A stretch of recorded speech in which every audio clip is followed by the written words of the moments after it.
Bukan untuk mengecilkan kinerja anggota Dewan kita, tapi begitulah Bang Deddy Sitorus, ada anggapan DPR ini masih belum memuaskan masyarakat kinerjanya, mau nambah komisi lagi. Bang Deddy. Ya carikan saya parlemen di satu negara manapun yang bisa memuaskan semua orang. Oke. Tidak mungkin. Parlemen itu kan tempat di mana perbedaan itu bisa diselesaikan dengan cara yang paling elegan. Supaya tidak terjadi pertengkaran di jalanan, kan gitu nih. Jadi tidak akan pernah ada keputusan yang memuaskan dari DPR. Karena apa? Karena dia agregasi dari kepentingan-kepentingan kelompok-kelompok yang berbeda-beda. Jadi mau cari DPR di seluruh dunia ini carikan saya. Di mana ada yang betul-betul memuaskan seluruh masyarakat. Nggak akan pernah terjadi. Ya. Karena kalau DPR yang memuaskan masyarakat itu either negaranya sudah sangat consolidated. Mungkin kayak New Zealand gitu ya. Norway atau apa gitu. Tapi kita perlu waktu yang panjang. Tidak saja dari sisi partai politik maupun orang yang kemudian duduk di DPR gitu. Nah, persoalannya menurut saya bukan apakah kemudian dengan mudah mengatakan kinerjanya, ngukur kinerja itu apa? Kan orang sering membayangkan bahwa DPR itu kerjanya sama kayak eksekutif. Misalnya kan, selalu pertanyakan sudah bangun apa di dapilmu loh. Memangnya anggota DPR bisa bangun, kan nggak punya anggaran. Yang punya anggaran kan eksekutif gitu. Ini kan pandangan masyarakat yang kadang-kadang aneh gitu. Nah misalnya kalau dalam kejadian misalnya selama Jokowi ini, kalau ada yang kritik Pak Jokowi, wah dihajar tuh rame-rame, ya dibully rame-rame. Padahal kan DPR ya tugasnya memberikan kritik, memberikan saran. Jadi memang secara nature lembaga DPR itu, lembaga legislatif parlemen itu pasti yang terendah tingkat kepuasan masyarakatnya. Karena sangat berbeda-beda masyarakat itu kan. Mas Habib. Ya, saya kebetulan juga di MKD ya, Mahkamah Kehormatan Dewan, tempat menampung berbagai macam laporan keluhan masyarakat, tapi juga banyak apresiasi masyarakat kepada kinerja DPR. Ya, jadi soal kinerja DPR itu kita harus pisahkan antara institusi maupun individu, ya kan ya. Mungkin secara institusi susah, tapi secara individu banyak juga anggota-anggota DPR yang berprestasi. Coba cek di dapil masing-masing. Bang Deddy Sitorus ini kan, ini pahlawan di dapilnya gitu kan ya. Teman-teman juga begitu ya, sebagian besar. Anda boleh dia si ganteng dari gitu kan? Jawa Timur. Jadi DPR dibully tiap hari, ya kan ya. Tapi yang faktanya anggota-anggota DPR itu melakukan yang terbaik di dapilnya masing-masing. Kemudian soal anggaran, Caca harus diperjelas ini. Anggaran itu nggak ada kaitannya dengan anggota DPR, karena pengguna anggaran itu adalah Sekretariat Jenderal. Jadi bukan kami yang mengelola, bukan kami yang mengambil keuntungan dan sebagainya dari anggaran itu, gitu loh. Tapi uang negara juga ya keluar ya ketika ada penambahan uang negara, komisi. tapi nggak ada urusan dengan kami, gitu bukan loh. Kepentingan pribadi begitu ya? Bukan, nggak ada kaitan dengan kami. Gitu.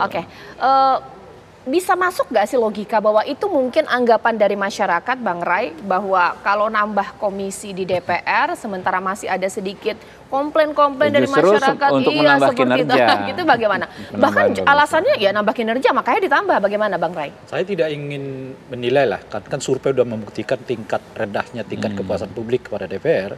Tapi saya kira persoalannya itu, kalau model DPR-nya seperti yang kemarin, semua masuk ke pemerintahan, ya otomatis DPR-nya akan mendapat sinisme dari publik. Nah oleh karena itu kita memang membutuhkan oposisi yang kuat. Nah saya berharap untuk 2024-2029 ini misalnya PDI menjadi oposisi.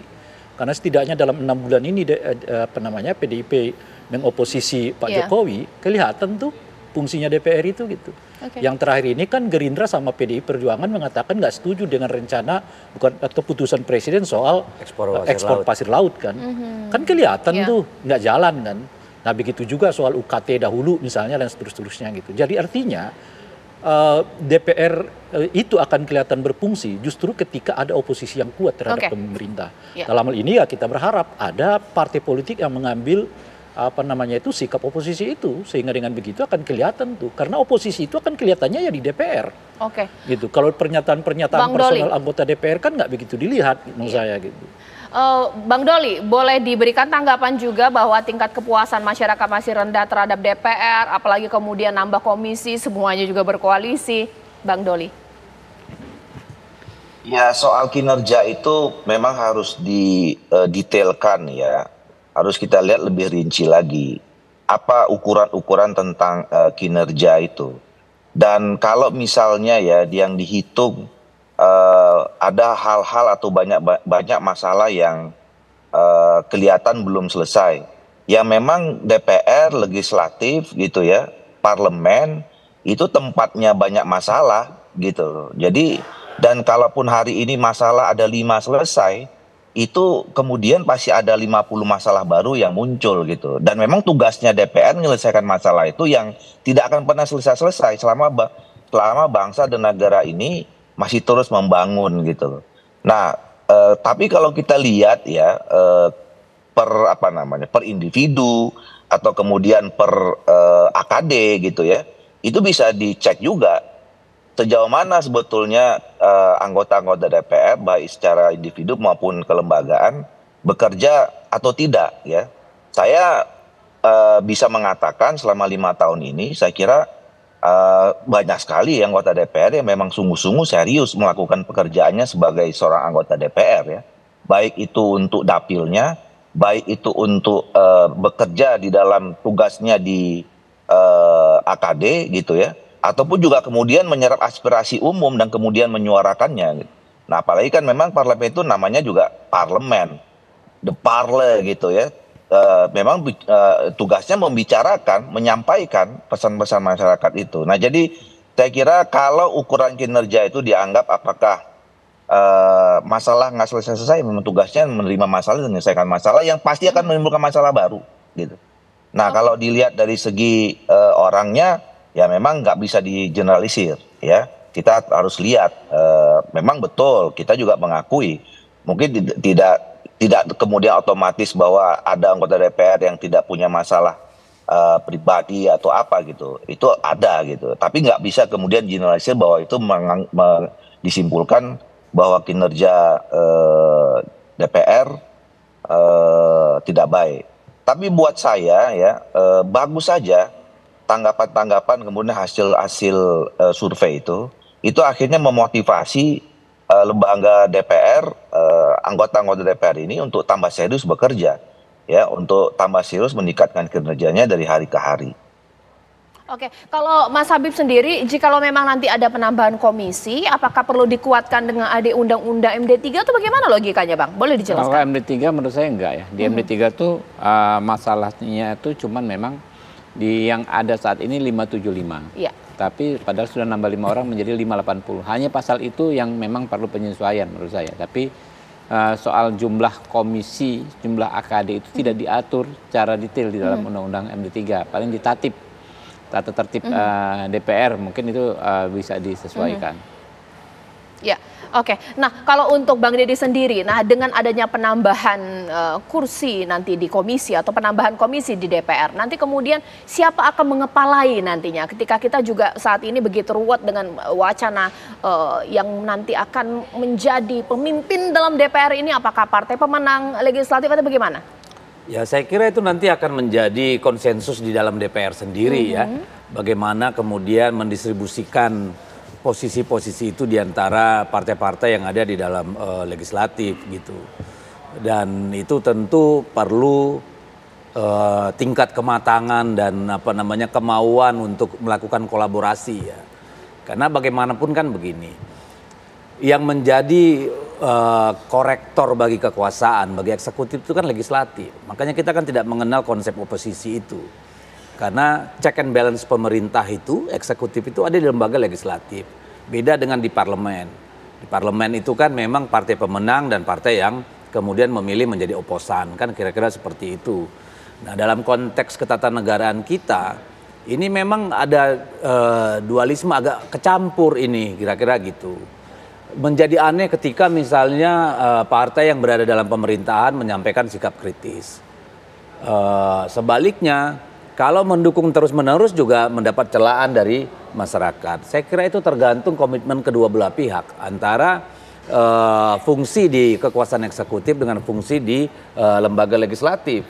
Karena ketatanegaraan kita cuma memberikan ruang itu. Kecuali, dan disinilah pentingnya kalau menurut saya ada kelompok-kelompok masyarakat sipil, kaum terdidik terpelajar, media massa, ya, yang kemudian mengambil peran-peran dalam kondisi ketatanegaraan seperti ini. Tetapi bagi partai seperti PDI Perjuangan juga, ya kalau dilihat track recordnya kan sama. Kami itu bahkan ketika saat Ibu Megawati menjadi presiden, itu memprotes 3 hal. Kenaikan harga BBM, impor beras, dan undang-undang penanaman modal asing. Dan itu disampaikan oleh pimpinan fraksi kita langsung kepada Ibu Megawati sebagai presiden. Dan di DPR kita menyuarakan penolakan gitu. Itu tergantung kedewasaan politik kalau menurut saya gitu. Yeah.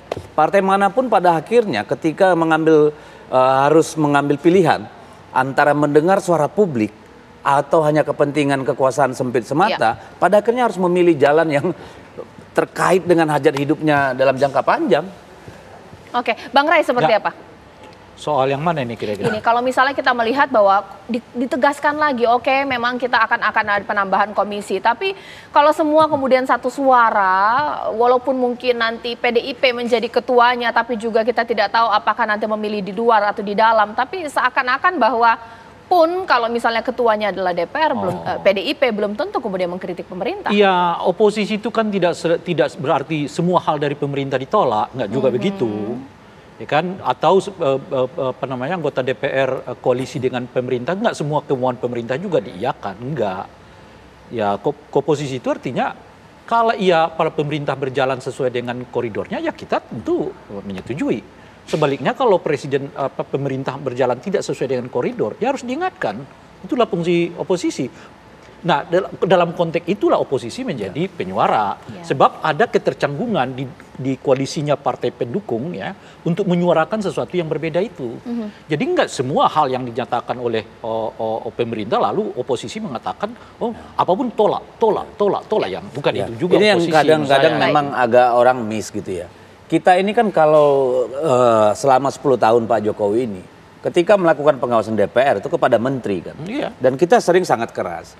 Hal-hal yang menyangkut presiden itu biasanya ketua umum langsung partai yang bertemu dengan presiden disampaikan atau melalui pihak ketiga gitu. Jadi itu bedanya karakter negara kita dengan yang lain gitu.